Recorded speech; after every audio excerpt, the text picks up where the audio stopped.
Hey guys, so hey Overpowered, hey Marmalade Man. Man, a lot of people jumped in right away.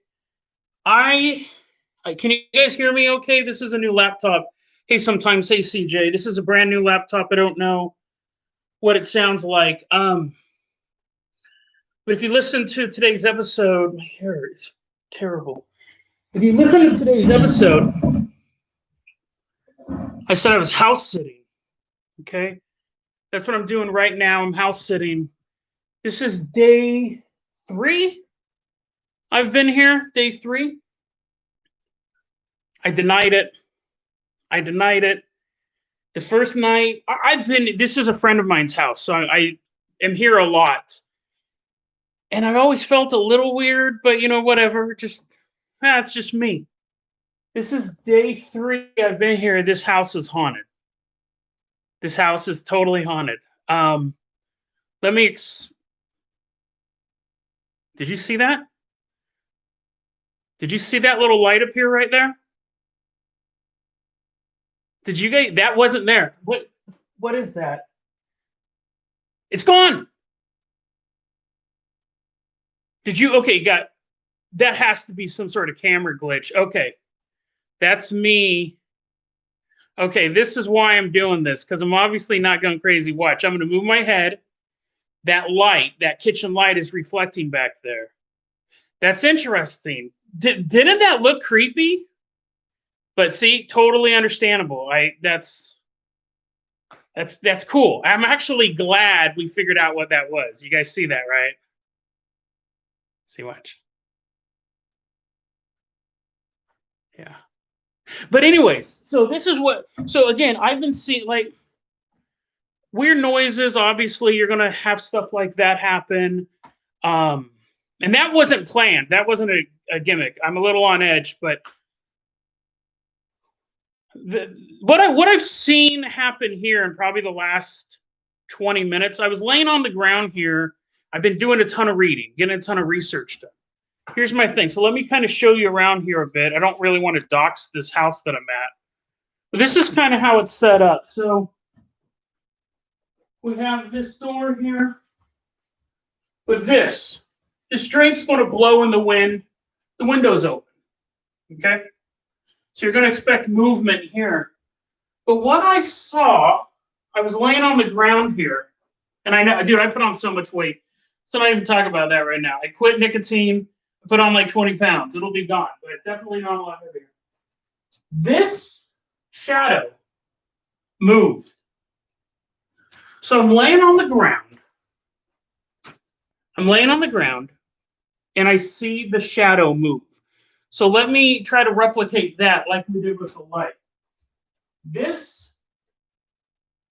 It was like something was standing here and it stepped. So the only movement in the house was this. Now, no matter how much I move this, that shadow's not changing. You see, even if I was exaggerating about it, and the wind wasn't that big. So something caused this shadow to move. But see, again, I look at this stuff and I go, figment of my imagination. I've been reading nothing but ghost stories and UFO stories and creepy conspiracy stuff. Hey, Robin. Hey, remember Navarro and Sean. Thanks for joining us. I've been reading a bunch of spooky stuff, right? So I see the shadow move. The house is already a little creepy. I'm laying on the ground here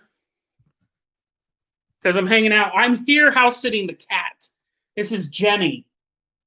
So I've been laying out in the living room to hang out with Jenny because he's not allowed on the beds. So I've been chilling here. It's been a lot of fun. But as I'm laying here like a hobo, let me move out of the way here. I'm laying here on the ground. You see these pillows here. Hey, Jenny.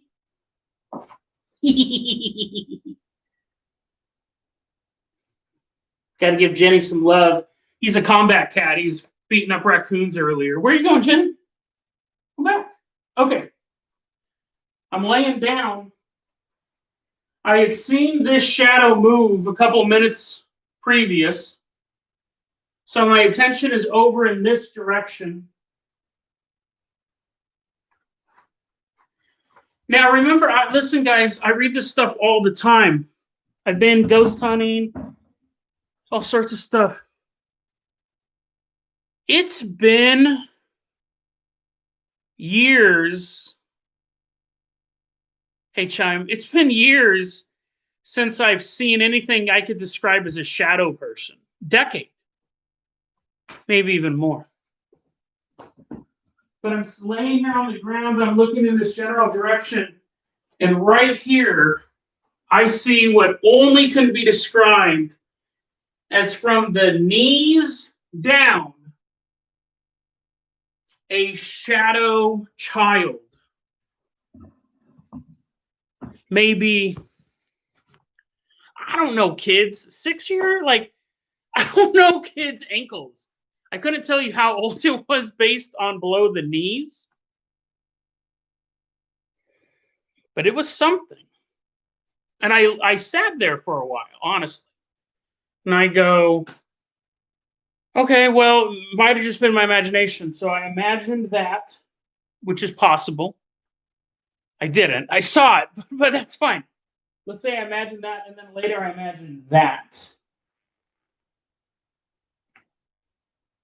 I think this house is haunted. I think there is something going on with this house. Malum, I don't think I have a ghoul attached to me. I've never seen any, like, even the last ghost sighting I saw at my apartment was like 6 years ago. That was the purple man on the couch. So it's been a while, and it's funny because how much time I spend researching all this stuff, you'd think it'd be more often.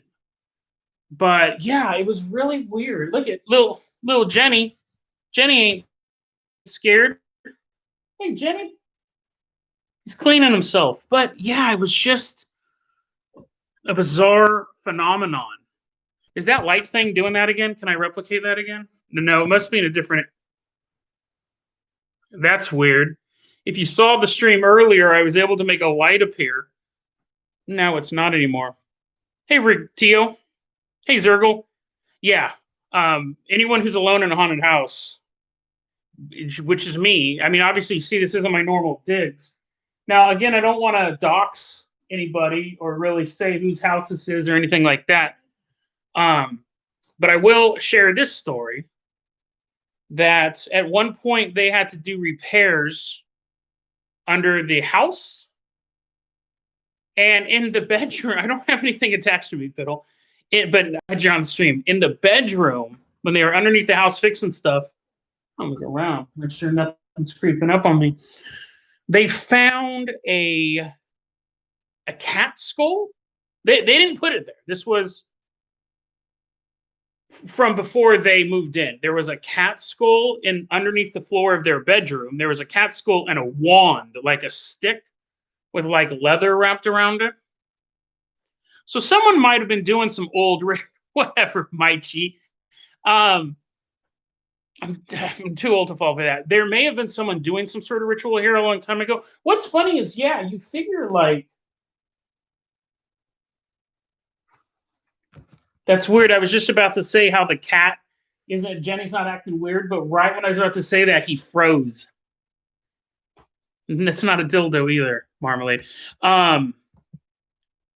But yeah, I don't think Jenny would care about a ghost. He's more about beating up raccoons and other cats. Huh, Jenny? Look at him. Rolling over. So yeah, I don't. I don't know. I don't know. Um, Look at that cat. Yeah, every so often there's weird noises. You can figure that stuff out. You can figure that's just like refrigerators and pipes and stuff like that. But yeah, dude, I swear this place is a little haunted.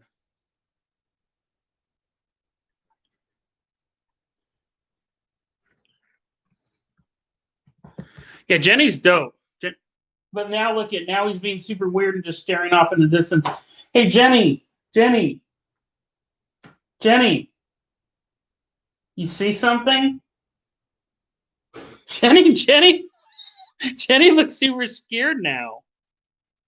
That probably is just artifacts. Like I see like some light haze there. This is a brand new laptop, but this is the default webcam. So you're gonna get stuff like that. We were getting that weird light turning on and off over there. Oh, Jenny came here for some hugs. Yeah, yeah. Why aren't you El Pato? No, I'm house sitting. That's what I was talking about on my show. I recorded today and yesterday's episode. Um, yeah, honestly, I don't like hallways. This house is very back roomish to me. I don't like long hallways. Um, yeah, see, that's the thing. Like, I see lots of blur back there as well. I wish I had my. I didn't expect to do this, so I didn't bring my other webcam or anything with me. All I've been doing is research. That's usually the thing I get tripped up most on is preparing my notes. I have the stories. Now he's eating some fancy feast. I have the stories, but getting them all. Now, like, yeah, over here we have this. That's normal. See, I expect to see movement like that.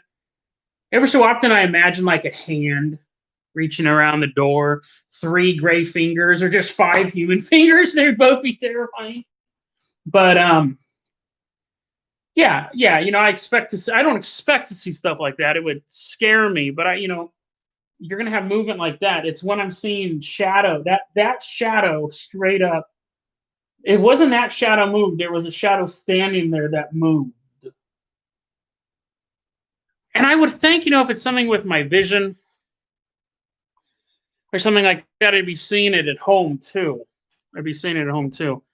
Um, Weekend break was good. I've just been doing research. That's really what I've been focusing on, getting a bunch of stuff together.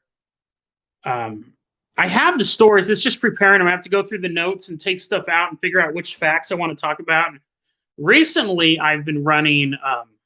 I've been having much better notes. Hey, sir. Hey, Sir Vlad. Um, a gray with a banjo. That would be nice. Playing some bluegrass music. So yeah, I don't know. It's funny because this camera is not very good. This camera, what green jar? I don't even see a green jar. Um, this camera's not very good. So yeah, anything possible would kind of throw it. Hey, Botez, anything that like you could dismiss anything with this camera because it's um, blurry. Botez, we're just talking about. I'm house sitting at this house. Pretty sure it's haunted. It's dope. I mean, it's a dope place to hang out. My back's killing me because I'm not sleeping in the bed because Jenny can't sleep in the bed. Hey, Josh and Romy. Or Josh, how you doing? Romy might be there as well. Um, yeah, it'll be an interesting night. We'll see how it goes. Don't think it'll be anything, but something moved. Josh has actually been on ghost hunts with me in real life back in the day. So, what toothbrush? What are you guys even looking at? How do you guys have such good vision? Um, oh, hey, okay, Aunt Romy is there.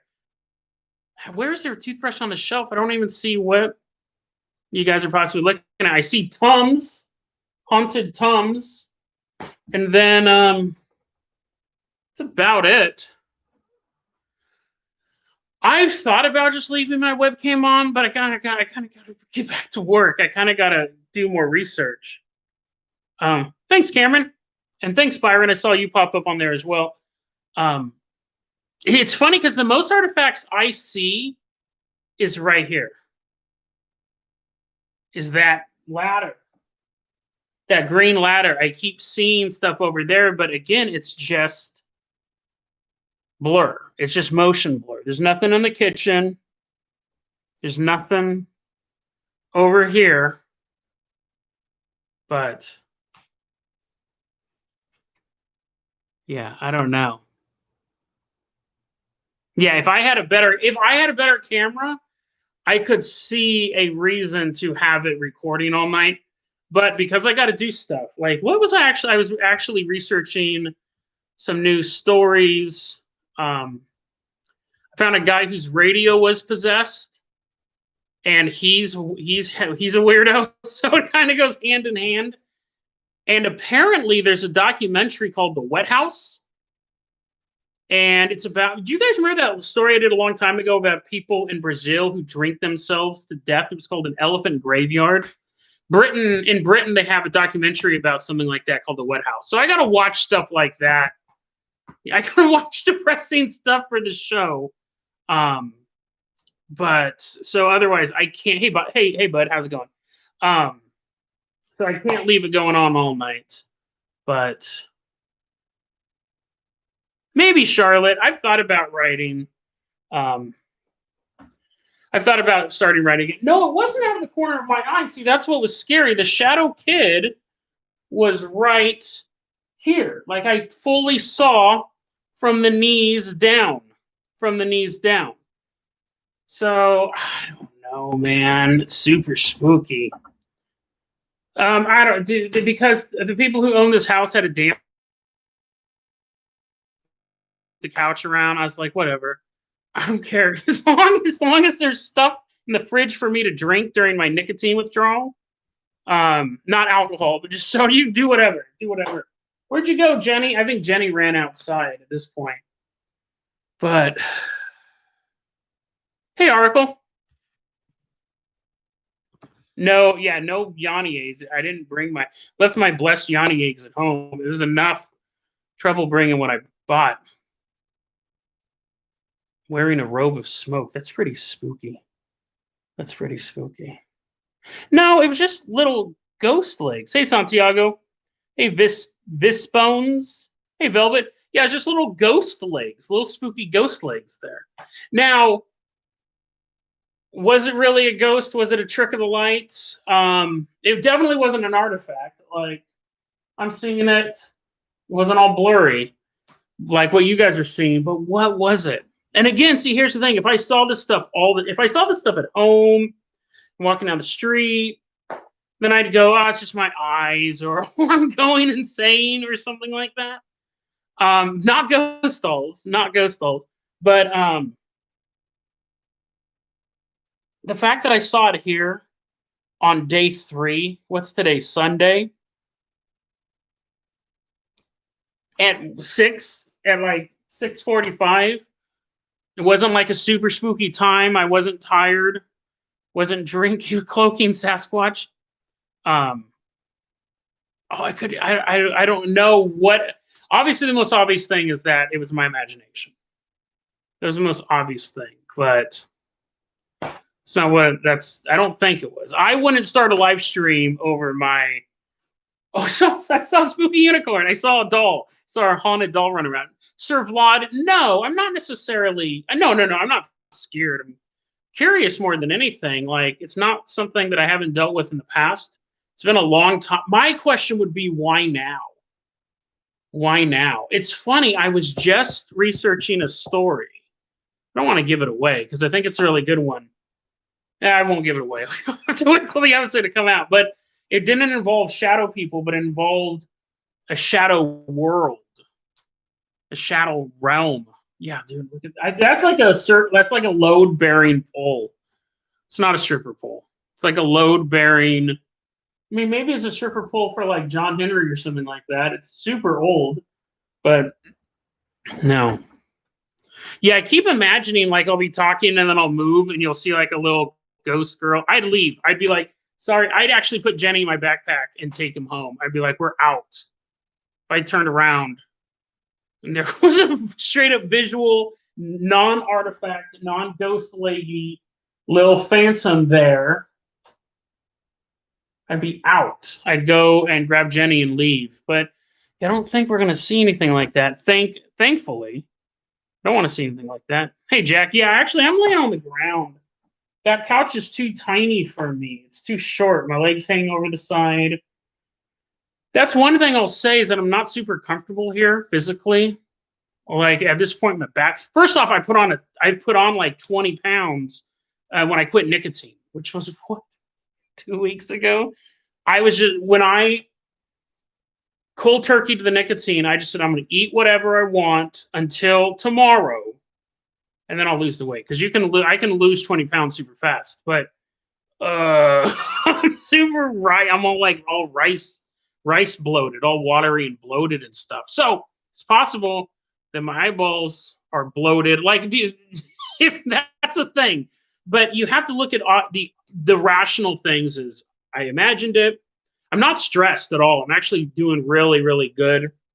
Oh, you guys want to see this is the last day I'll have this on. This is my thing to check if I have AFib. I've been wearing it for 2 weeks. But yeah, dude, no anxiety attacks. I think all that caffeine and that nicotine was actually making my anxiety way worse. I mean, it's pretty obvious, but I'm feeling good. No anxiety attacks. My heart rate's normal. I check it all the time. My blood pressure's great. I have blood pressure monitors and all that stuff. I check it all the time. And I don't have diabetes, and I don't use DMT. It doesn't even interest me, or DXM, or any of that stuff. My drug is podcasting. My drug is hunting ghosts.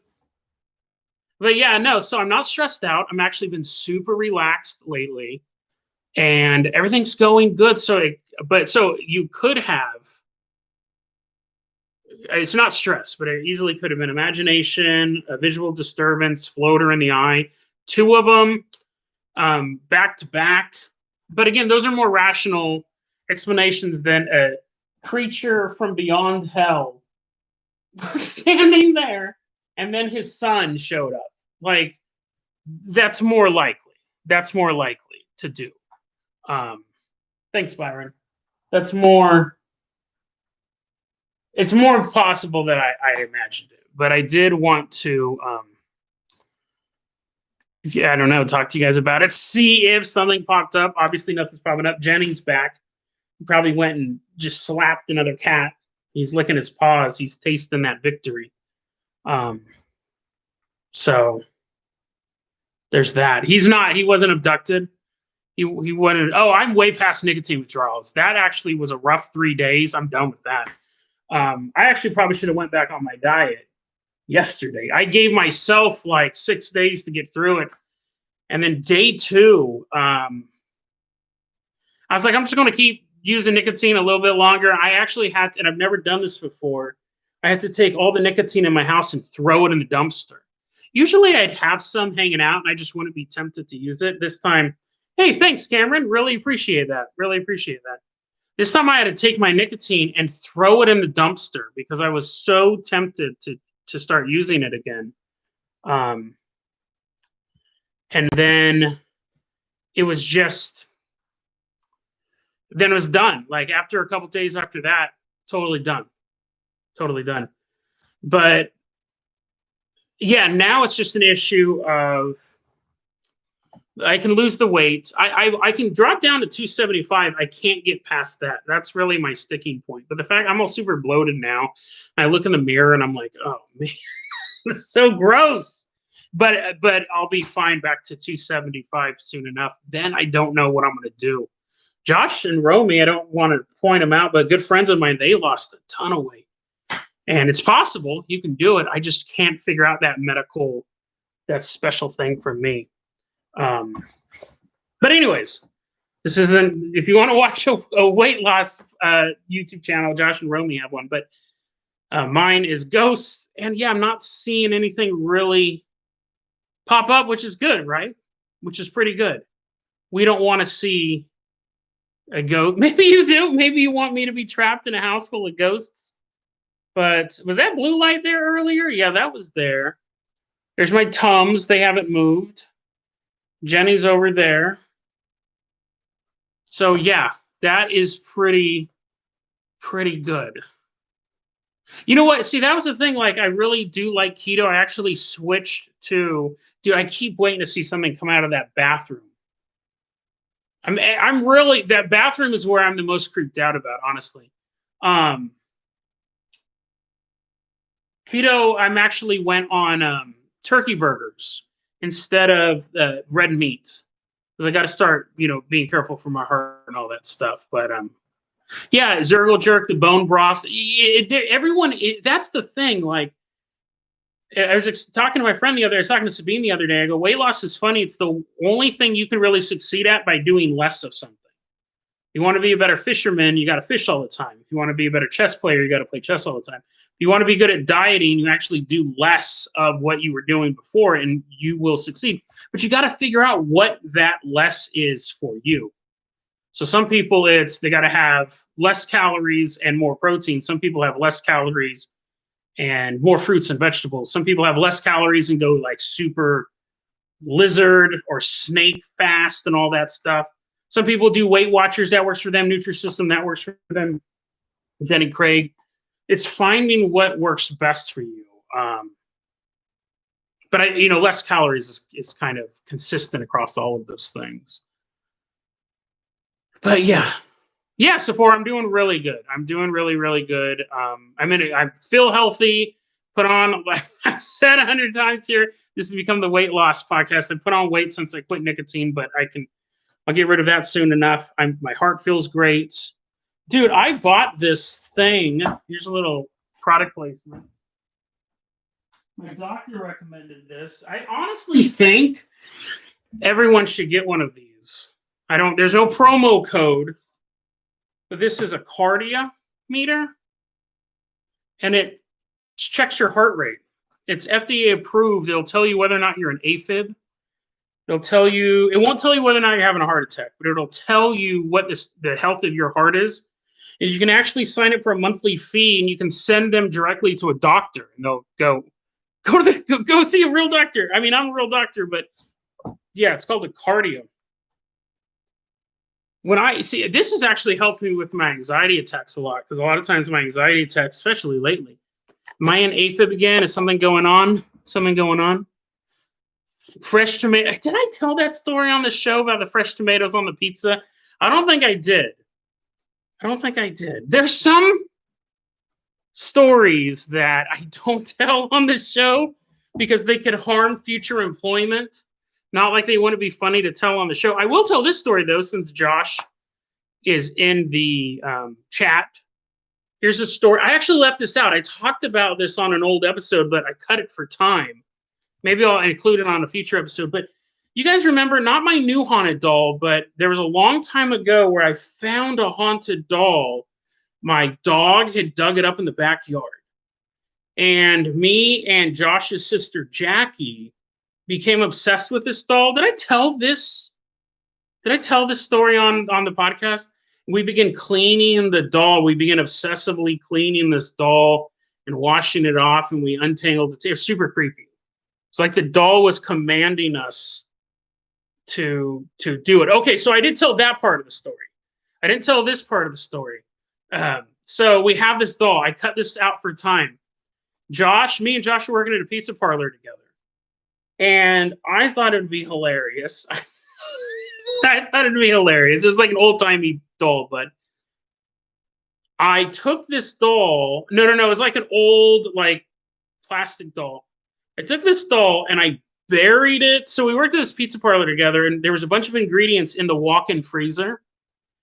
And I took the doll and I buried it in the mushrooms. I covered it in mushrooms, right? Now, I couldn't have planned this any better. I just imagined Josh was going to walk in and see the doll and just be like, ah, and then yell at me because it's super gross that I put it in the ingredients. But what happened? I'm standing outside the walk-in pretending to work like I did all the time. And I hear Josh scream, top of his lungs, ah! And then there's silence because he immediately got mad. It's one of those things that you scream and then you get mad because you know you're tricked. And he comes out of the walk-in and I'm laughing super hard. What happened was there's a pile of mushrooms in this giant like plastic bin. And I had buried the doll just right. So he took the scoop, and when he dug the scoop into the mushrooms, it actually hit its feet, and the doll popped out like a mummy, like a mummy coming out of the grave. So that's what shocked him. Actually made it look like the doll was attacking him. I cut that one for time. I thought it was interesting, but the episode is already going on too long. But yeah, so if you had mushrooms on your pizza that night, there's a chance that you got a little bit of haunted doll in your mushrooms as well. Yeah, it was. He hit it and he just popped up. And he's like, first off, he was mad that I scared him. Secondly, he's like, dude, you ruined all of those mushrooms, which is true. But yeah, we worked at a pizza parlor. It doesn't exist anymore. It was fun. It was a lot of fun. But yeah, a lot of good times, Matt. A lot of good times. Hunting for a ghost back in the day. I wish I could still do that. Now I'm just trapped in spooky ghost houses and things like that. Jenny is falling asleep. So again, I don't think there's any real threat there. He's just chilling. But so I think that might. Yeah, Josh, you remember that, Josh, don't you, with the mushroom doll? Yeah, actually, that's a good point, fellow content creator. Maybe that was the beginning of the mushrooms that was today's episode about the guy who injects the mushrooms into his arm. It became a drug.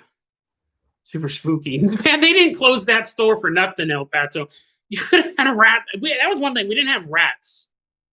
But I'll tell you this. This isn't paranormal story, but this is another prank. I did, and I think someone else did it too. But we thought it'd be super funny. I think it was me and Nick. But I'm not for sure. Josh might have been part of this too. We took a big garbage can, like one of those giant garbage pails, right? And we filled it up. So at the end of the night, one of the guys had to take the garbage pail, pick it up, and throw the garbage into the dumpster. It's a normal thing. Every human's done it since the beginning of time, since the first dumpster was invented. So one of us came up with the idea to fill it up with water, to fill it all the way up with water so it's almost to the top, and then on top of that, we put in a kind of heavy bag of garbage. So you couldn't tell there was water in it, right? Hey, Catherine. You couldn't tell there was water in it. And this guy, Jason Campbell, he listens to the show all the time. It's his time to take out the garbage.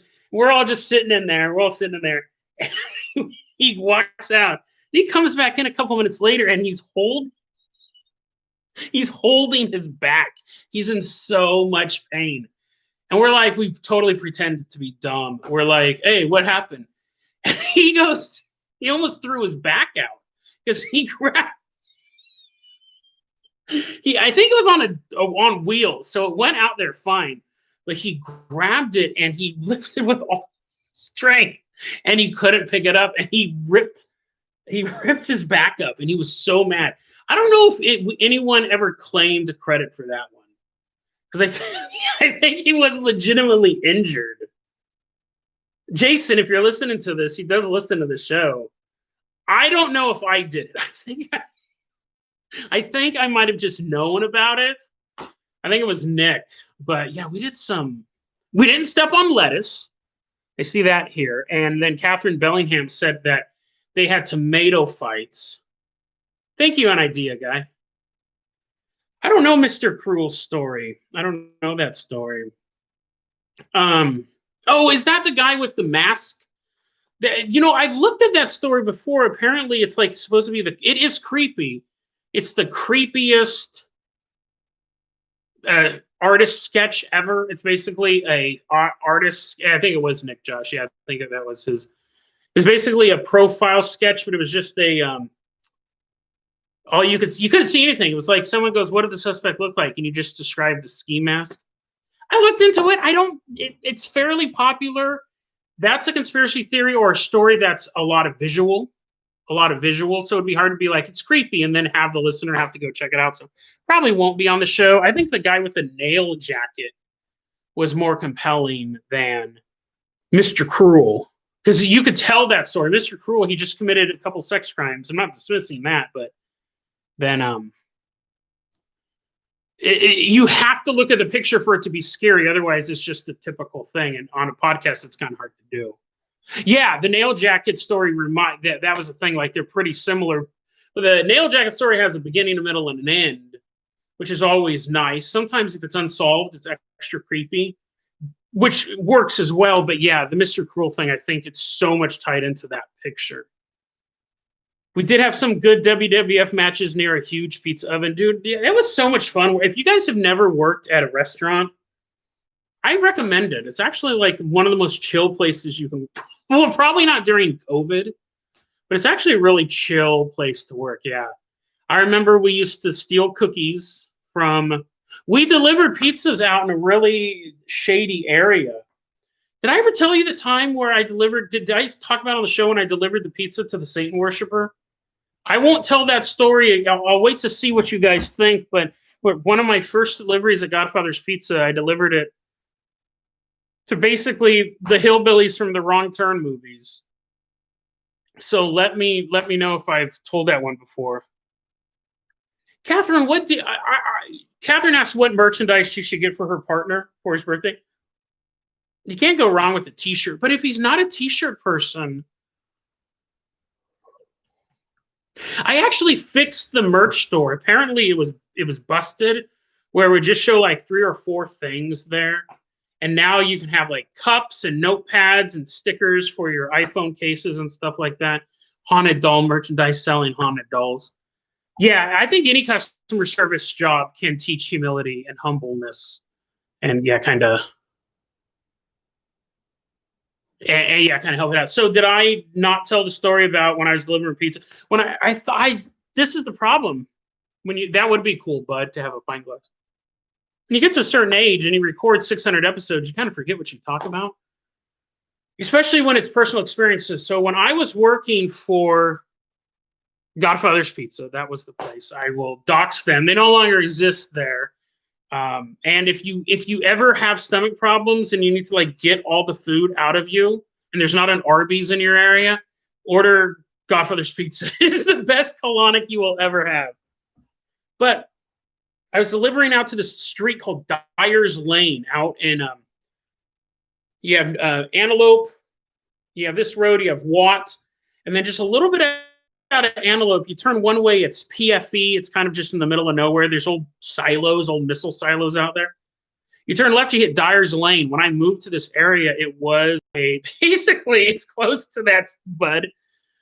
It's basically like this old rural road. There was lots of legends about this road before I even got there. Hey, location. There was rumors that it was controlled by the Ku Klux Klan. It was probably part of the rumor, probably part truth. There was rumor that it was Satan worshipers, that there was a road that a lot of people say it is. There was a road. The road goes straight and then has like this jackknife turn. There's no reason for that turn to be there, too. It could be a loop. It's just country field. Go straight, 90-degree turn, go straight 90-degree turn, and then back. I had heard legends when I started moving out to Antelope how spooky this road was, so I was always trying to get people to go out there with me. The burnt pants story, the infamous burnt pants story that I'm not going to talk about tonight. I'll do an episode on that. That was about Dyers Lane, but the episode of that I recorded and it sucked, so I deleted it, but it's a good story.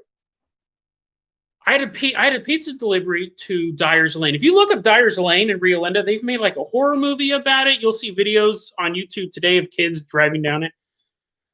But there were farms there. It wasn't just a rural road. There were farms there and there were houses there. So I remember once I get a delivery. It was like 5 in the afternoon, maybe 4. To Dyers Lane, and I was like, whatever. Like, sure, there's probably a bunch of satanic clans people there. I got money to make. So I go to this house on Dyers Lane, and I pull up, and it was just this old farmhouse. But, it was lived in. It wasn't all spooky. There weren't like owls. There weren't like owls and all cobwebs and stuff like that. People were living there. It was just, you could tell it was built a long time ago. But it looked nice. And I pull up, This young man is probably my age at the time. I would have been in my mid-20s. Yeah, Catherine, I hope they tip well. I'm walking, I would have been early 20s, and this other guy would have probably been around the same age. I pull up, and I'm getting the pizza out of my car, and this young man's approaching me, his typical country boy. He's wearing jeans, and I believe no shirt. Just coming out to pick up pizza. It's like a Friday night. I only worked weekends there. And I'm an affable dude. I'm chat this guy up, Hey man, how you doing? Oh, doing good. Yeah, here's the pizza, and we're talking, and just kind of we're not changing life stories. I'm like, you want to hear about my podcast? Just brief conversation. And I said, I don't remember what prompted this, but I mentioned something. I don't remember what it was. It was either like it's been really good weather out here, or something like that. It may have been like, oh, the house looks nice. I don't remember what it was. I complimented something about something involving him. And he goes, yeah, Satan's been real good to us this year. And he didn't say it jokingly. He didn't say it in some sort of self-aware way. He didn't say it in a shocking way. He would say it the same way as if you walked up to a middle-aged Christian woman and you said, hey, man, you really good garden. She's like, yeah, God's really blessed the fruits of my labor this year. She wouldn't be doing it to be shocking. She's not like, in your face, atheist. She would say it as a matter of fact. Like she believes that the reason why her garden is blooming this year is because God has blessed her works. And I was raised with religious people, raised in the church. So I know that tone. Again, there was no mockery there. He wasn't doing it to get a rise out of me. I honestly don't know if this guy was smart enough. That's a bit of a stereotype here, but I shouldn't say that. But he didn't. He said it in such a casual way. There was no follow-up to it. And I just stood there, and it took a sec. It took me off guard. It took a second for my brain to register like what he had said. Because that's not normal. I've never heard that before. Now, again, if you're a Satan worshiper, that's as normal as the woman going, well, God's blessed my beautiful garden today.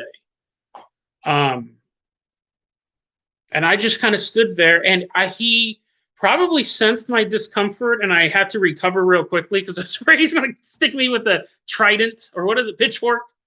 And I go, yeah, okay. I just had to kind of recover, and I remember there was no like super spooky thing. It was no like I was driving away and he was standing there motionless, or I was driving away and it turned out that house burned down 50 years ago. It was literally just a 20-year-old kid picking up a pizza and thanking Satan for his bountiful year. Just a weird story. And again, the fact that it happened on a street that's already known for that stuff, again, that could be part of the joke because he knows everyone.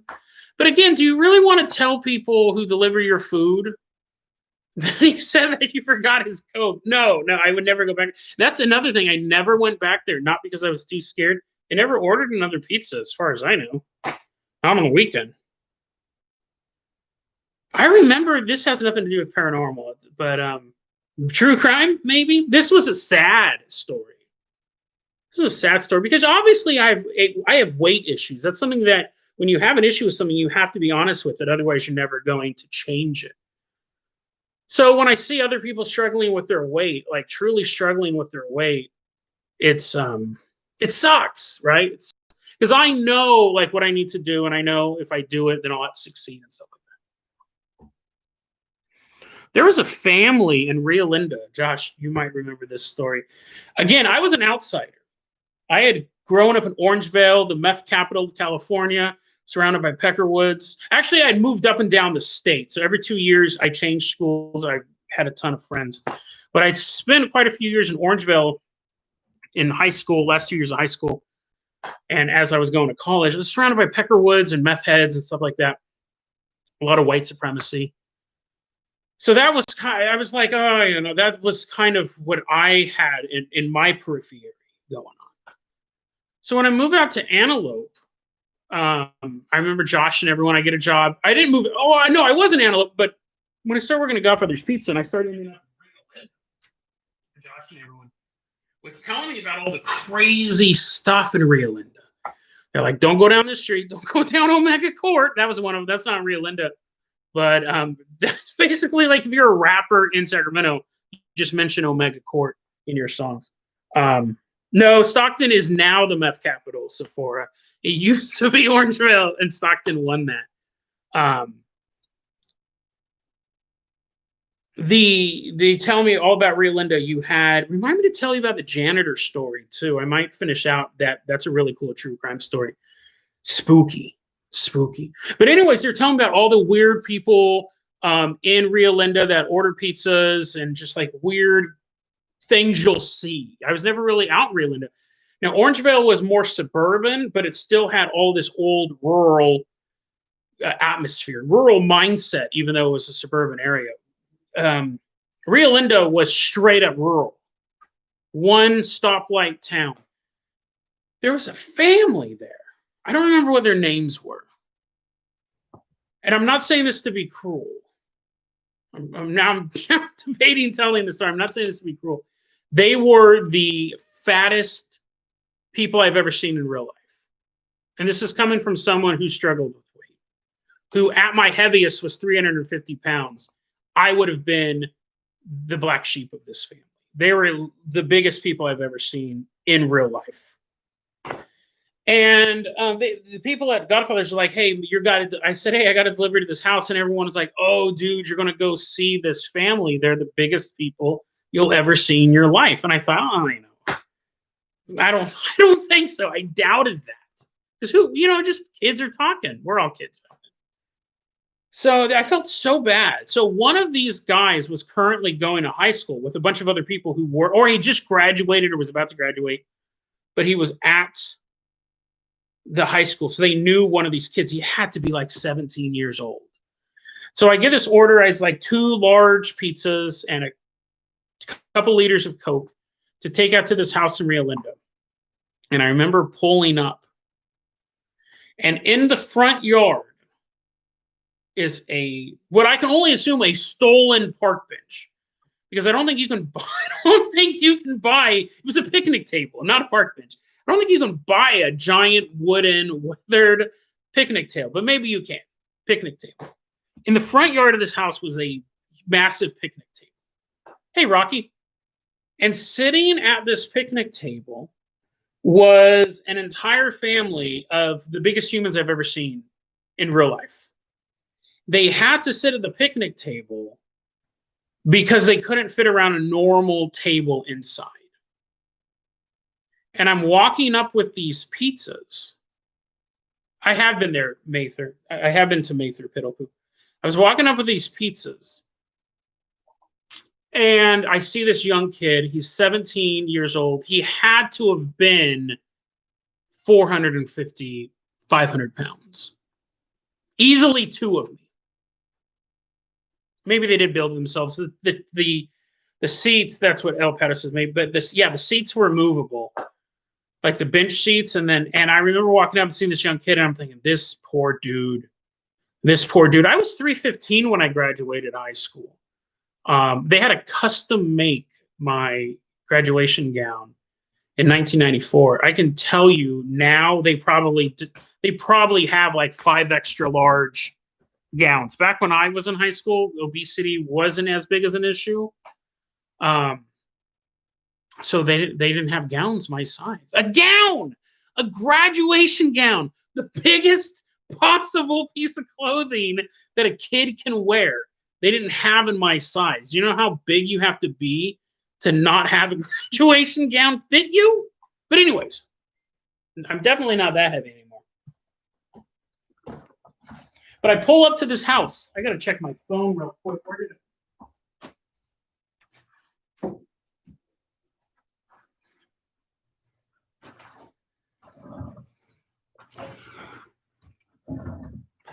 I check I'm sitting there. I'm taking the pizzas up to the house. I'm feeling really bad for this young man. I had struggles, obviously, with weight, but I didn't get in the way of me like making friends or being active. I was still doing theater. I was still chasing ghosts. I still was dating. So, but I know it would, those things, chasing ghosts would be easier if I wasn't as big. Dating would be easier if I wasn't as big. So I felt bad for the guy. I felt bad for the guy. Even though I was still able to have a fulfilling life, this guy was easily double my size. They're sitting on the park bench, and I was walking up with these pizzas and these sodas. I realize I get close. They have just finished eating 2 large pizzas from another pizza place. So that was their evening. They ordered pizzas from one place, and I don't know, out of embarrassment or to save money or if they had a coupon or what, but they would order pizzas from multiple pizza places. And that was their existence. Their Friday night was, I was like, I remember, it was so depressing. Because at that point, it's a drug, right? It's a drug. At that point, you're abusing your body. The fats and the oils and the cheese and all the endorphins you're getting and things like that. I was just like, oh, this poor kid. And yeah, who said that?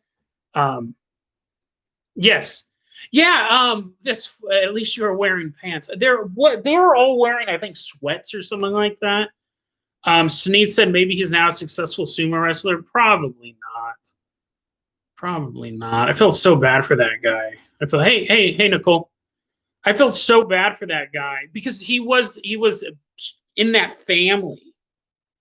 He was part of that family. There was no, I know, like, a lot of times you'll see on fitness boards, people will go, hey, I want to lose weight, but my family doesn't want me to. And you'll read these stories of people working so hard, working out, trying to cut back, and their family actually making fun of them for trying to lose weight. That's tragic.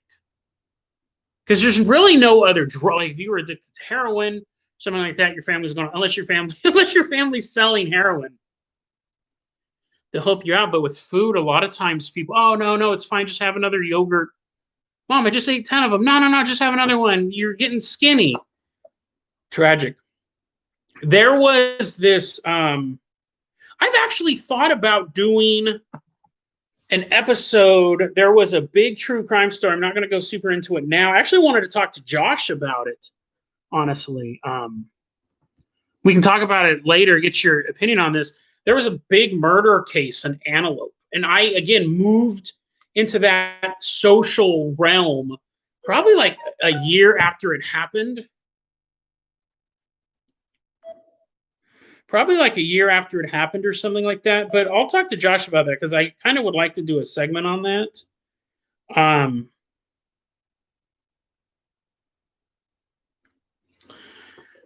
But let me tell you this story real quick. This really terrifying true crime story. Her name was, if I remember correctly, Up Close and Personal. I did have talked about, Josh just asked, did I ever talk on my podcast about your trench coat wearing days? I have. I did an episode. I don't remember Up Close and Personal, though. I don't know what that is. I did an episode about the time. It's called The Hay Hook with me, and I gave the guy a fake name. You'll know who it is. Don't use it in the chat because I didn't want to dox the guy. He's doing really good right now. But that time that Nick got jumped outside Godfather's Pizza, and you were there, and I was there, and that stupid kid, that stupid 16-year-old kid who kept mean mugging the dude with a big old knife. Did a light turn on back there? No, there's no back room there. What's the most haunted city I've ever visited? Gary, Sacramento. Sacramento's probably the most scary. Have I ever talked about my rap career? Yeah, I've talked about rapping on the show too. 2 of my songs are on YouTube. I've actually put them in the podcast, but I took them off for copyright reasons. But they're still in the show notes if you want to check out my zombie songs, my zombie rap songs. Those are the 2 that I still have up there. Michelle Montoya was this girl. And this had to have been in 1999. She was a high school student. Hey, Jamoni. She was a high school student at Rio Linda High School. Thank you, Some Autistic. She was a high school student. She must have been like a sophomore, junior. She was at Rio Linda High School, and one day, this guy had been a janitor. He'd just been hired like a week before. He corners her. So school's out for this day. School is out for the day. This is 100% true story. And I thought about covering it on the show, but we'll do this segment for right now. You'll get a sneak peek. School's out for the day. And hey, short circuit, she's still on campus for some reason. And they had just hired a new janitor who was an ex-gang member. I'm kind of going off the top of my head. I believe he had like the area code of the gang like tattooed on his face or something like that. School was trying to give him a second chance. So what we hear, he says, hey, she came on to me and then something happened and I accidentally killed her.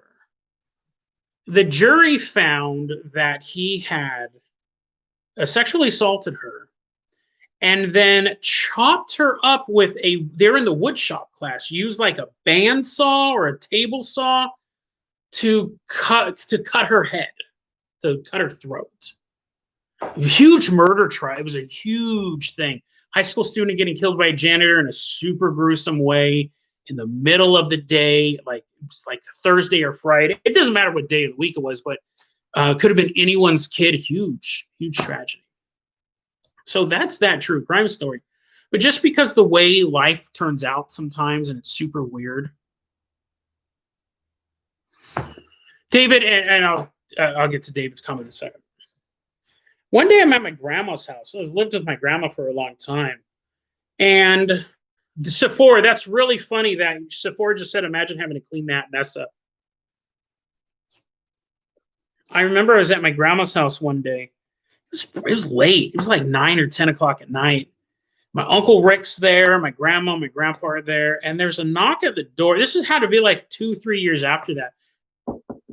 Knock at the door. And this dude comes in who I don't know this dude. I don't know this guy at all. He comes in, and apparently he knows my Uncle Rick, and he knows my grandma and my grandpa, but I don't know this dude. And he walks in, and he is drunk. He is so drunk that I'm worried about like how he got here, how he's going to leave, because he's ain't going to be here for very long. And then, it's that type of drunk that's super unpredictable. You don't know if he's going to throw his arm around you and start laughing. You don't know if he's going to pull out like a pipe wrench, like that level of drunk. And I remember sitting, I was not comfortable. I'm not comfortable being around people that inebriated because you just don't know what they're going to do. And I'm sitting there and he comes in, he's like comically, it would have been funny if it didn't happen to me. If someone else is telling me the story, he's like falling over drunk, rambling, can't get a word out. He was trying to figure out like some place to stay or hang out for a bit. And I think of my grandma, because she has such a big heart, she was like kind of looking out for him. I was like, get this fool out of here, man. I don't know this guy. I don't know his name. I don't know what he's up to. Get him out of here, but it's not my place. Like I said what I said. I go, listen, I don't know this guy. My grandma's like, no, he's fine. I was like, dude, he can barely stand up. Grandma's like, he's fine. Uncle Rick's kind of talking to him for a bit. I think he had some issue. He had a fight with his girlfriend or his wife or something like that. And that's why he ended up over there. One of the drunkest people I've ever seen in my life. And I've met people who drank themselves to death. He was up there. He was in the top 10. He eventually leaves. He eventually does leave. And I remember, I was like, who was that? He was there for probably like an hour or two. I go, who was that guy? And my grandma goes, he didn't used to be like, this is so tragic. Because see, my grandma knew him. Her son, Rick, knew him growing up. We're sitting there, and my grandma goes, it wasn't always like that. He wasn't always like that. Oh, really? She's like, yeah, he used to not be an alcoholic at all. She goes, what happened was he was a janitor at Rio Linda High School. And he was working that day when that girl got murdered. And what happened was the killer had just killed her, and he was trying to come up with an alibi.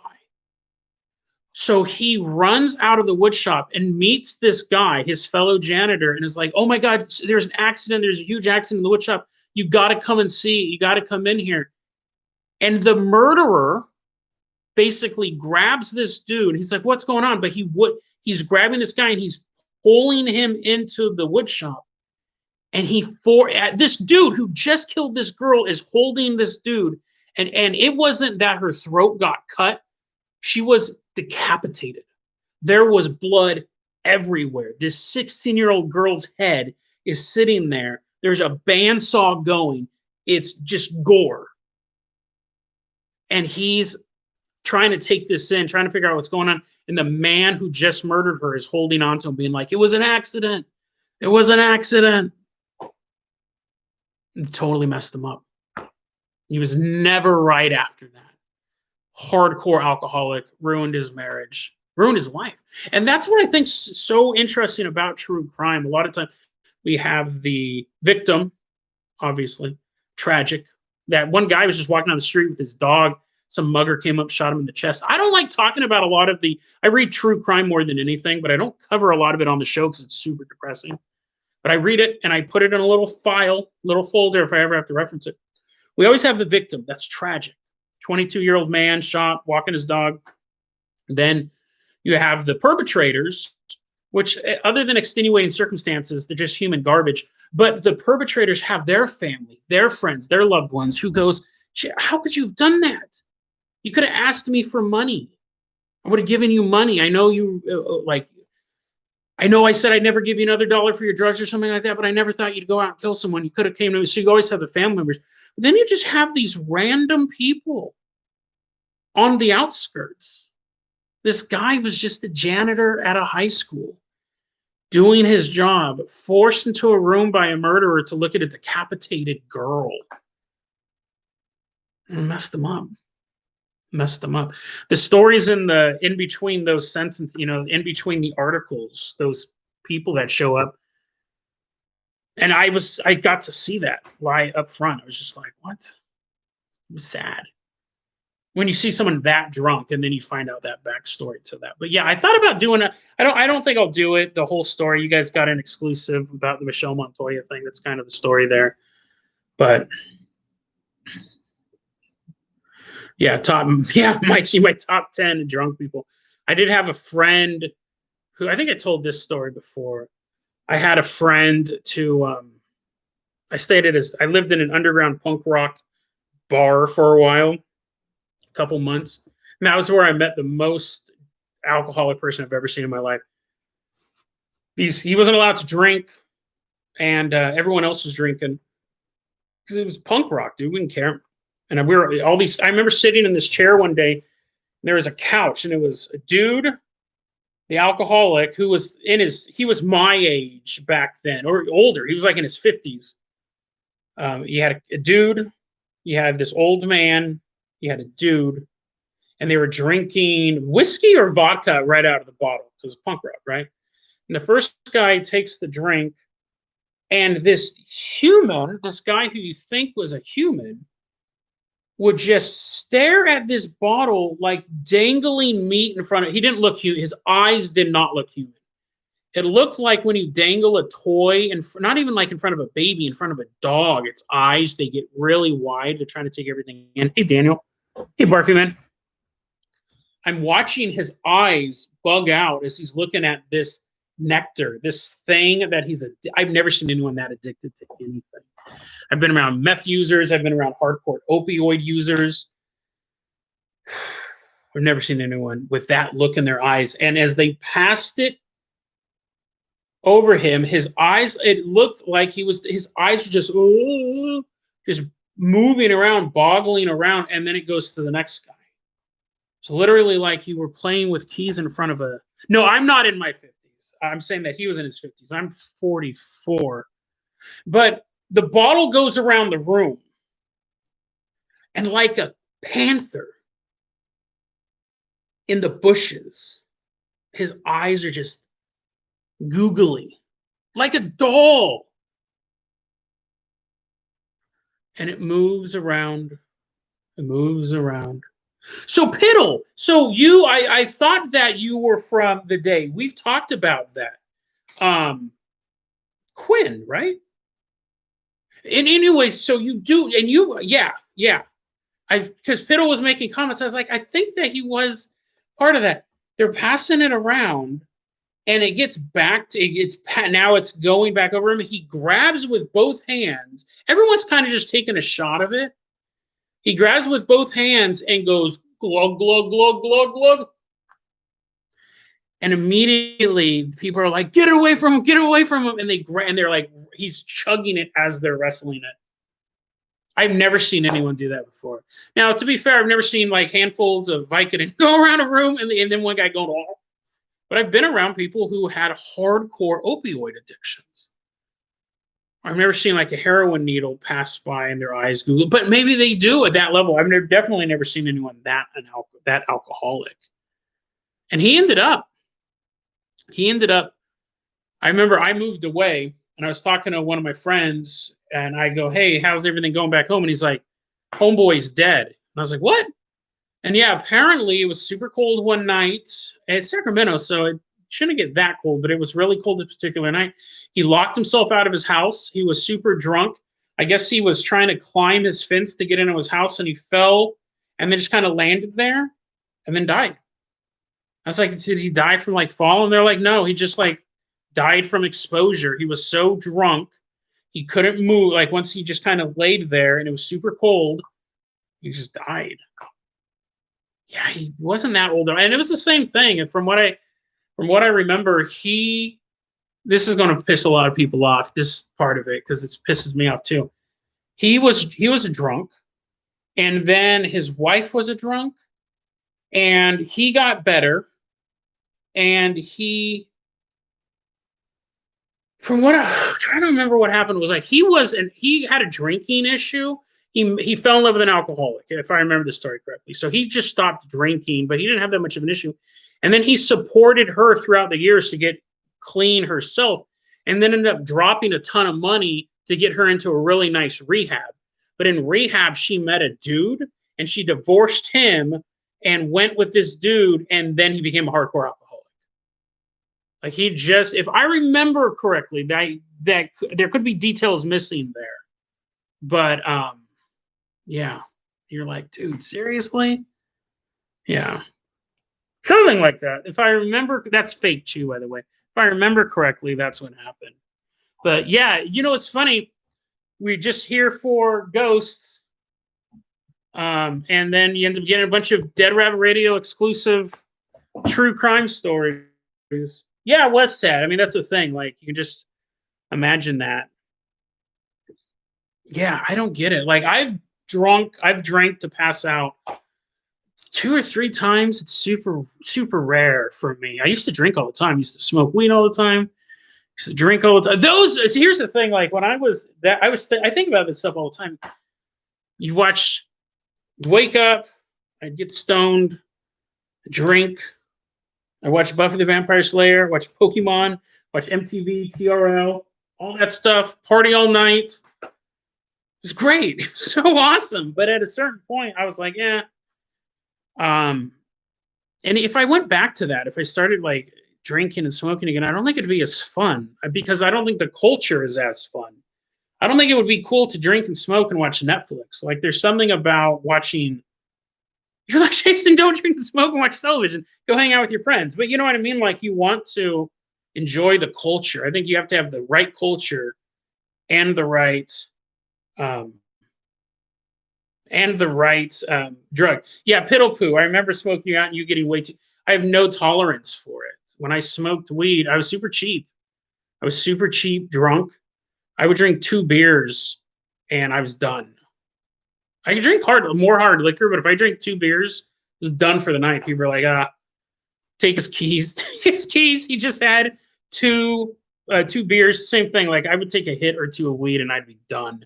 And that's the thing. Like, yeah, Sephora says I'd be worried about your anxiety in your heart.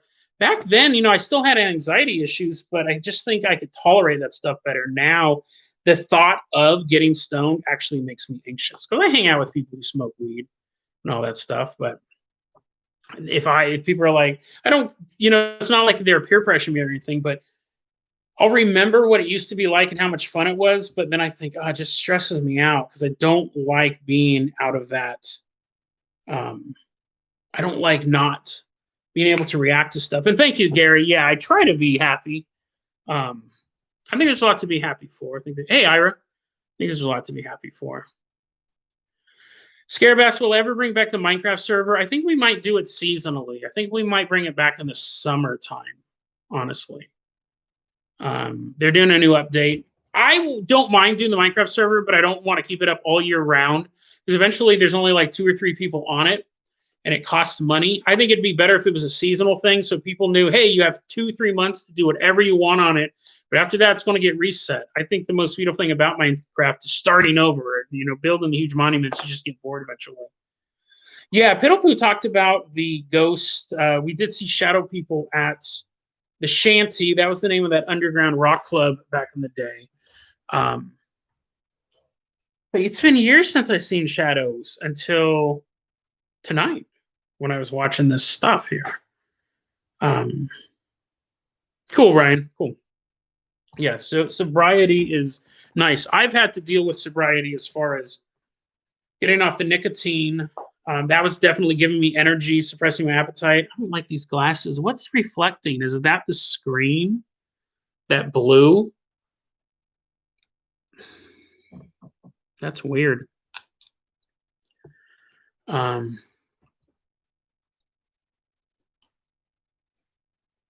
Dana. What was I? I don't remember what I was saying. Oh, the shadow people. Yeah. Wait, was I talking about the shadow people? I don't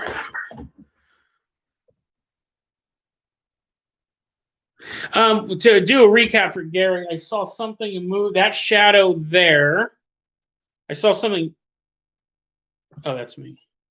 I saw something move, like something was standing there as a shadow, and then it moved this way. And then maybe like 5, maybe 10 minutes later, I saw a pair of shadow legs. They were short.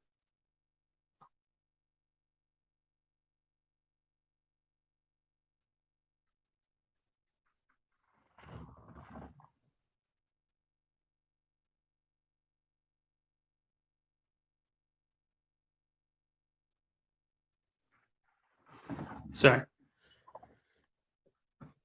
Yeah, those were blue. Sorry, I just thought I heard something, but it's.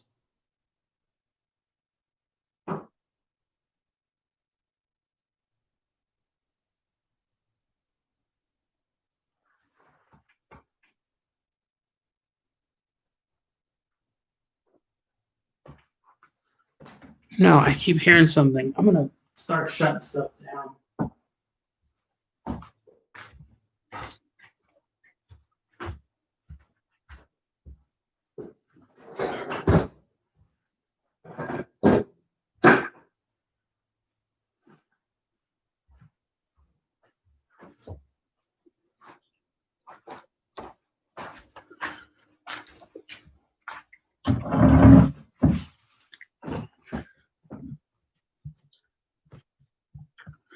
No, yeah, I don't know. I just kept hearing movement. It's so funny because Piddle who goes totally expecting a jump scare. In the back of my mind, I go, oh, dude, wouldn't that be hilarious if like.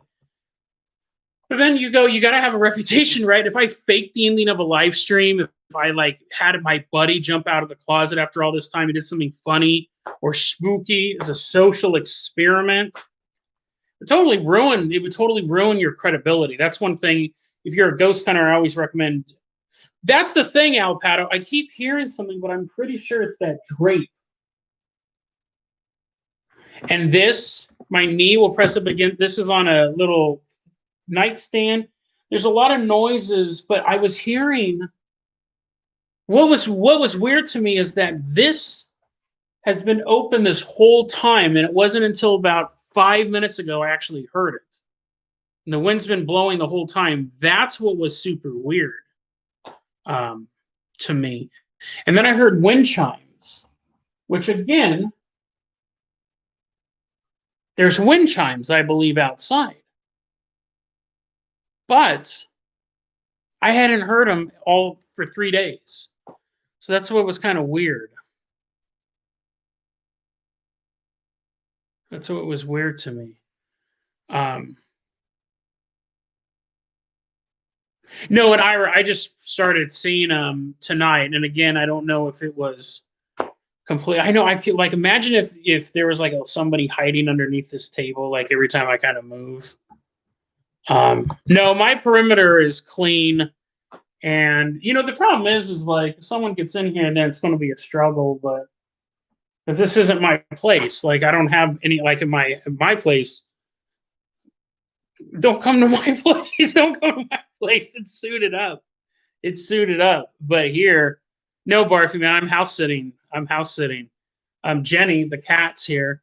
But like my place, I can hold out for months or just come out and get you. Here it's a little, yeah. But again, like what's other than like ghosts and stuff like that running around. And the flannel man, according to Jamoni. That was one. The flannel man's popped up a couple times on other people's videos. I haven't really covered him yet. The flannel man.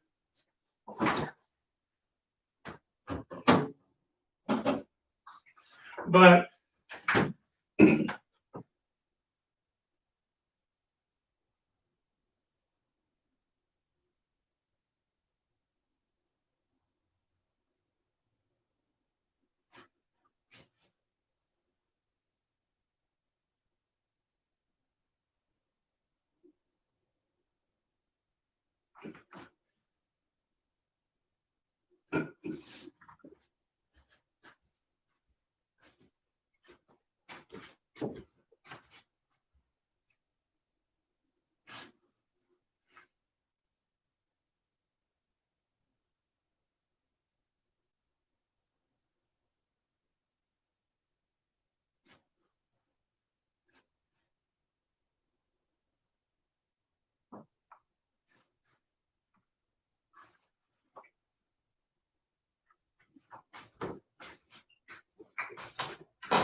the cat wasn't moving that whole time.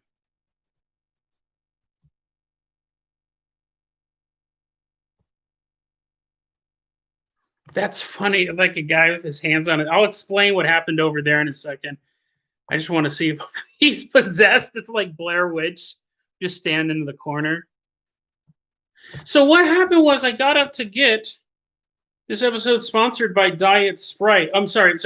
This episode sponsored by Sprite Zero Sugar. If you ever want a drink that has zero sugar, you don't want water, you have Sprite. Have a Sprite Zero Sugar.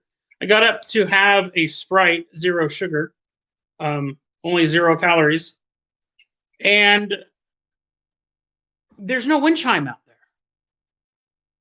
There's no wind chime out there. I was thinking, because I heard a wind chime earlier, and I go, oh, it's probably just a wind chime at the window.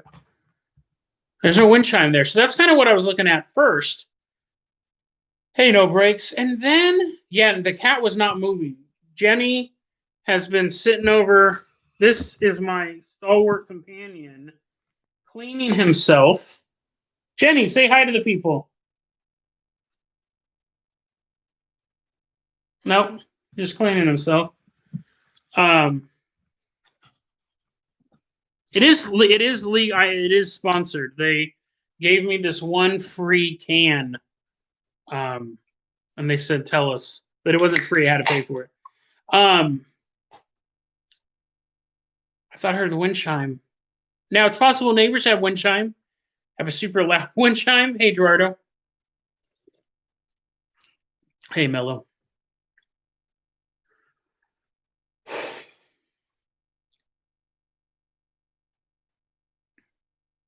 So, anyways, I was over there. I shut that window.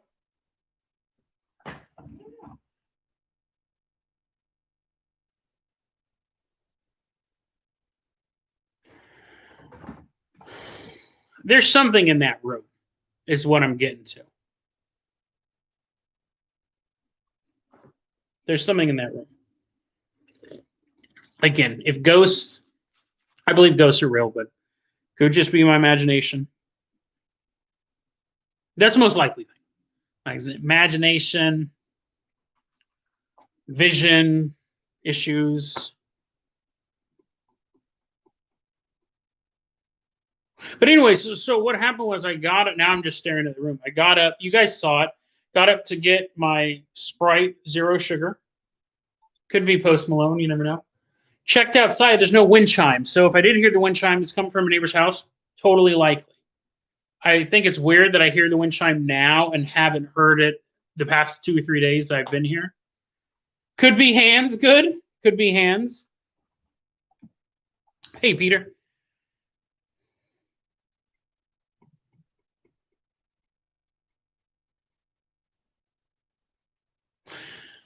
But anyway, so then I hear something. I don't really hear something in that room. Something draws me to that room. And I'm looking out the door. That's the doorway in that room. And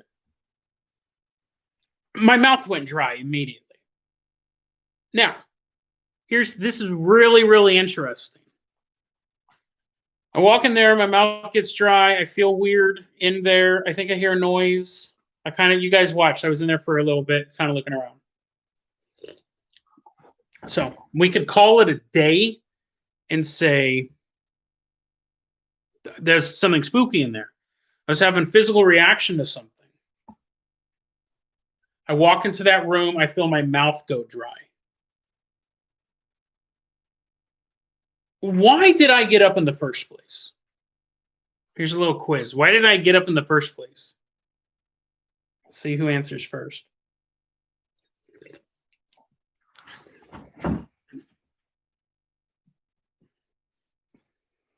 No guesses of why I got up in the first place?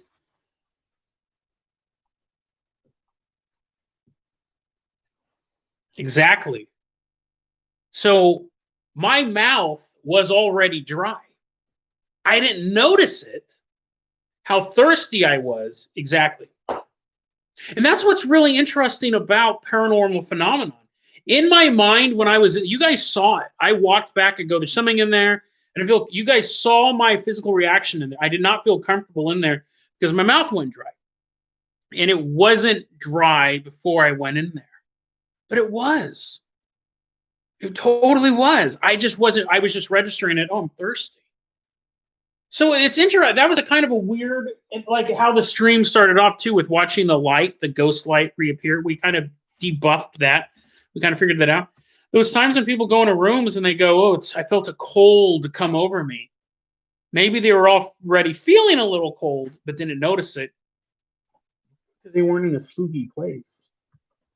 Really, really interesting that happened because it was disturbing to me. I thought, why is my mouth dry? And it took me a while too.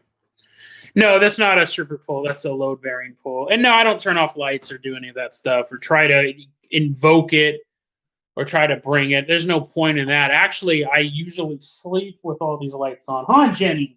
Jenny's used to all the lights.